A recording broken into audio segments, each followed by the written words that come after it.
కాగా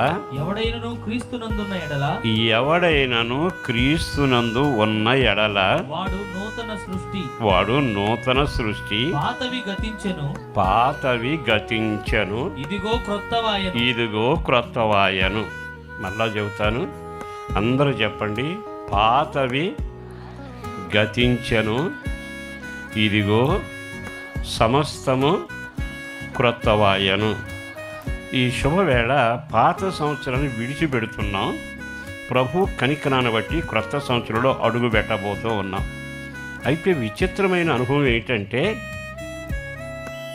మన వ్యక్తిగత జీవితంలో పాతవి గతించాయా? పాత దినపు అలవాట్లు గతించాయా? గత కాలంలో ఉన్న నీ శరీరానుసారమైన ఆలోచనలు, మనసు గతించిందా?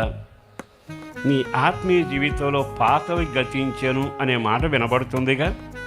మరి పాతవి గతించెను అంటే క్రొత్త ఏడు మొదలుపెట్టారని పాట పాడితే కాదుగా. మన వ్యక్తిగత జీవితపు అనుభవాల్లో జరిగేది ఏమిటంటే, పాతవి గతిస్తేనే కానీ నూతన సృష్టిగా మారదు. చాలాసార్లు మనం ప్రభు దగ్గర ప్రార్థన చేస్తూ, ప్రభువా క్రొత్త సంవత్సరంలో క్రొత్త కోరికలు, కొత్త ఆలోచనలు, క్రొత్త మనసు, క్రొత్త బట్టలు, క్రొత్త ఆరాధన అంతా క్రొత్తే. కానీ మన వ్యక్తిగత జీవితంలో పాతవి గతించనంత కాలం ఏ క్రొత్తదనం మనం అనుభవించాలి.